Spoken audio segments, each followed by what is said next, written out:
Hai guys, welcome back to my channel Antoni Sarsono. Nah, di video kali ini saya mau bilang tentang kegagalan saya sebagai developer pertama kalinya dalam hidup saya. Nah, jadi memang sebelumnya itu saya pernah membangun sebuah kaflingan, itu cuma ada 4 unit aja. Tapi kalau yang sekarang ini prosesnya tuh masif. Jadi saya ada pembangunan tuh kurang lebih sekitar 30 unit rumah. Dan ini menjadi pembelajaran pertama saya untuk pertama kali saya membangun ini. Ada beberapa kesalahan yang menurutku tuh fatal banget dan akhirnya aku perbaiki secepatnya. Nah, hari ini aku bakal share ke kalian apa aja kegagalan-kegagalanku dalam membangun perumahan ini. Dan juga ini juga bisa menjadi inspirasi desain kalian kalau kalian punya rumah dengan ukuran lebar depannya itu 6 meter persegi. Yuk ikutin aku apa aja kesalahan yang aku lakuin. You know I'm addicted to you, and it's twisted, you've been gifted with the evil voodoo. Got me coming back for more, even when I've been screwed. Dolls full of pins, pierce my heart straight through. Nah, seperti yang kalian lihat sendiri, saat ini kita sudah ada bangun 3 unit rumah, 2 rumah di sana, 1 unit rumah di sini. Jadi untuk orang-orang yang unitnya sudah mau jadi ini adalah orang-orang yang sudah membayar DP-nya full, dan setelah itu nanti mereka akan mengajukan KPR. Makanya kita sudah bisa membangun dengan DP-nya yang sudah masuk itu. Tapi teman-teman, kalau diperhatikan ada beberapa yang masih space kosong, masih belum ada dibangun. Kenapa ini masih belum dibangun? Karena mereka statusnya lagi nyicil DP-nya. Nah, teman-teman, kenapa ini kok kecil banget? Kenapa katanya tadi 30? Kenapa ini cuma ada 7 unit rumah aja? Nah, karena di belakang sana itu kita memang sengaja belum bangun, belum kita buka. Tujuannya apa? Pertama kali kemarin saya mikir itu adalah buat untuk urgency, supaya ketika unitnya yang di sini pace pertama itu adalah 7 unit, orang itu jadi rebutan. Tapi ternyata sebenarnya itu salah. Harusnya kalau menjadi developer yang benar, sekali aja dibongkar, terus habis itu dibikin jalannya, dibikin pavingnya, supaya orang-orang bisa ngerasain feel-nya ketika nanti sudah masuk di perumahan dan one gate sistemnya itu. Jadi kalau misalkan kita ngomongin, ini adalah kesalahan yang pertama karena saya membuat urgensinya dan ini udah ditembok dan tidak di paving. Jadi kalau misalkan teman-teman mau buat pembangunan itu paling enggak semuanya ini dibikin pavingan aja. Jadi udah kelihatan siap untuk dijualin. Aku bakal tunjukin juga kalian rumah yang sudah jadi dan show unitnya ini sudah kejual. Ini juga kesalahan lagi. Karena sebenarnya show unit itu tidak boleh dijual. Karena ketika ini sudah dijual, akan susah banget buat orang-orang yang sudah datang mau survei lagi, itu susah. Kita harus minta izin sama ownernya. Untungnya ownernya bersedia untuk dipinjemin beberapa kali. Tapi ini juga memakan waktu dan akhirnya kita harus nunggu sampai show unitnya kita itu udah jadi. Ini juga kesalahan terbesarku karena tidak memprepare itu semua. Nah, kemudian yang pertama kali yang salah itu adalah di bagian sini. Ini untuk tanjakan ke parkiran itu sangat tinggi. Jadi berkali-kali mobil itu ada yang kena baret di sini. Nah, ini juga sudah kita perbaiki. Nah, kemudian untuk bagian di tamannya sana, itu masih ada rumput-rumputan karena pada waktu itu dia tidak disemen. Harusnya ketika dia kasihin pasir putih ini, batu itali putih ini, itu harusnya disemen dulu baru dikasih supaya tidak ada tanaman-tanaman yang tumbuh di sana. Nah, kita akan lihat masuk ke dalam unit yang lagi akan kita bangun. Yuk.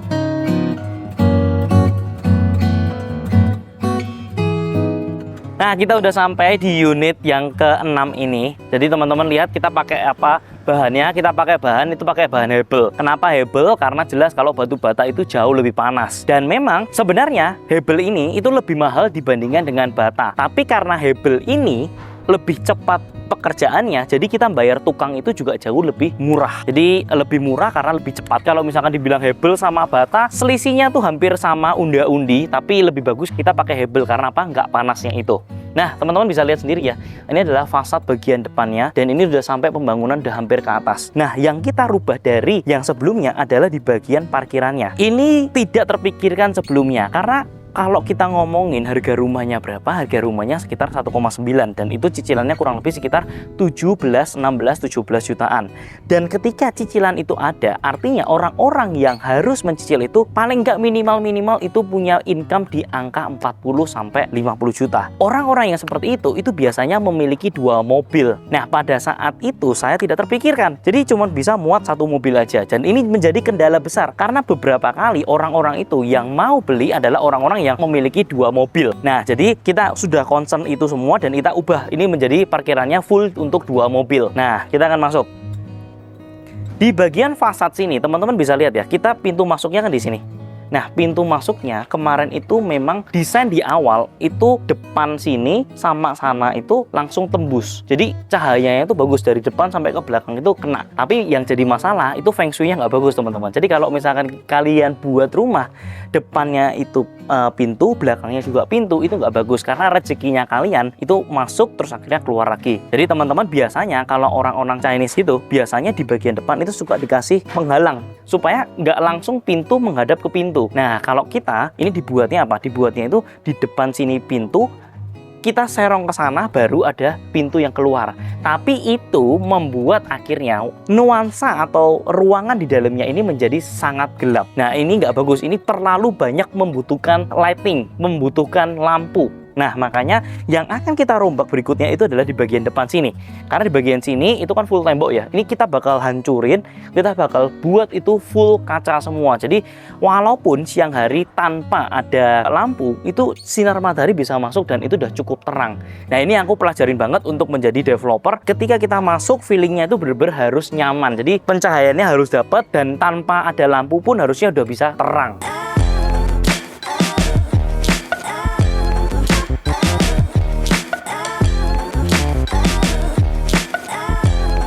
Nah, sekarang kita sudah masuk ke dalam unitnya. Jadi teman-teman bisa lihat ya, ini agak gelap. Kenapa? Pencahayaannya belum dapat dari sini. Jadi nanti kita bakal bongkar di sini akan full jendela supaya kelihatannya jauh lebih terang. Nah, yang menjadi concernku berikutnya itu adalah high ceilingnya. Karena menurutku kemarin itu 3,2 itu sudah tinggi, tapi ternyata masih diperlukan lebih tinggi lagi. Jadi kalau benar-benar mau dapetin high ceiling banget dan kelihatannya lebih luas, untuk ukuran rumah 100 itu lebih bagus banget kalau teman-teman itu bisa high ceiling. Jadi minimal itu di angka 3,5 atau 3,8. Jadi akan kelihatan lebih lega karena teman-teman punya ruangan itu tidak besar. Nah, jadi ini bisa jadi inspirasi buat teman-teman. Kalau misalkan mau bikin rumah, bikin yang high ceiling untuk ukuran 100 dengan lebar itu 6 meter persegi di bagian depan.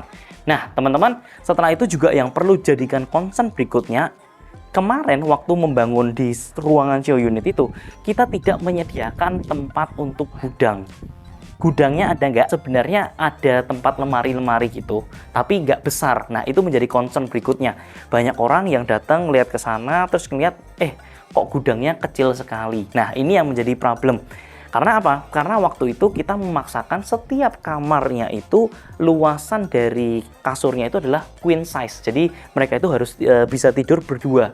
Nah, ternyata kalau setelah aku ngecek lagi dari developer Jakarta, untuk kalian bisa punya gudang di ukuran 100 itu kalian harus membuatnya itu single bed. Dan kalian cukupan aja, hanya kasur, latu lemari, udah selesai itu aja. Tapi kalau kemarin itu aku bener-bener lemarinya tuh full dari ujung sini sampai ke belakang itu full. Nah, ini makan space banget, apalagi kasurnya itu adalah queen size. Nah, itu kalau bisa dibuatnya single aja, itu menjadi concern. Jadi kemarin kalau misalkan aku lihat di developer Jakarta, kebanyakan yang lantai 2 untuk master bedroomnya itu dibuat memang queen size atau king size. Nah, untuk yang lainnya biasanya itu mereka pakainya yang single bed aja, karena memang dipakai buat anak dan satu kamar kan satu anak gitu. Nah, yang jadi konsep berikutnya itu adalah di bagian toiletnya. Karena kan kemarin kenapa kita nggak ada gudang, karena itu dipakai untuk jadi toilet. Nah, sekarang gudangnya mau ditaruh di mana? Gudangnya kita bakal taruh space di sini. Ini bakal dipotong sedikit, dijadikan gudang, dan sebelahnya sini itu tetap bisa jadi kamar, tapi harus single bed.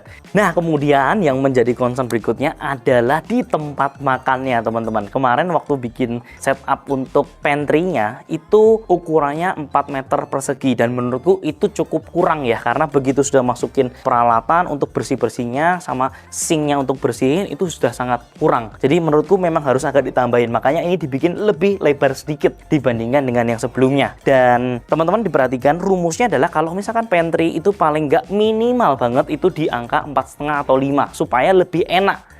Dan itu pun kemarin ada kesalahan, kenapa? Sudah disiapin tempat buat lemari pendingin atau freezer, tapi lupa dipasang tempat untuk dispenser. Karena begitu udah masuk dispenser, tempatnya jadi nggak bagus karena terlalu sesak gitu kan. Nah, makanya harus sudah disiapkan dari dulu. Dan terakhir yang paling penting juga itu ketika teman-teman masuk ke dalam halaman sini, ini sama sekali tidak disediakan tempat untuk cuci. Nah, ini menjadi problem berikutnya. Akhirnya kita kasih space di sini untuk taruh tempat cuci, terus habis itu untuk nanti hanger-hanger sekaligus untuk jemurannya itu udah bisa di sini. Nanti bakal didesain, desainnya lagi dirombak ya. Itu kita bakal buat ada tempat bisa buat cuci-cuci juga, sekaligus di belakangnya itu ada tempat space untuk mereka itu duduk-duduk sambil baca buku. Nah, itu menurutku itu penting banget karena kemarin tamannya cuman hanya sekedar taman tapi tidak ada tempat buat mereka bisa leyeh-leyeh. Sebenarnya ada 3 kunci untuk buat teman-teman memperhatikan bangunan supaya bangunannya teman-teman itu berjalan dengan lancar pembangunannya. Yang pertama adalah material approval. Jadi kalau kalian itu membangun, penting sekali kalian itu duduk bersama arsitek dengan kontraktor dan kontraktor itu sudah memberikan sampel-sampel setiap bahan-bahan yang akan nanti dipakai dan dipasang di rumah tersebut.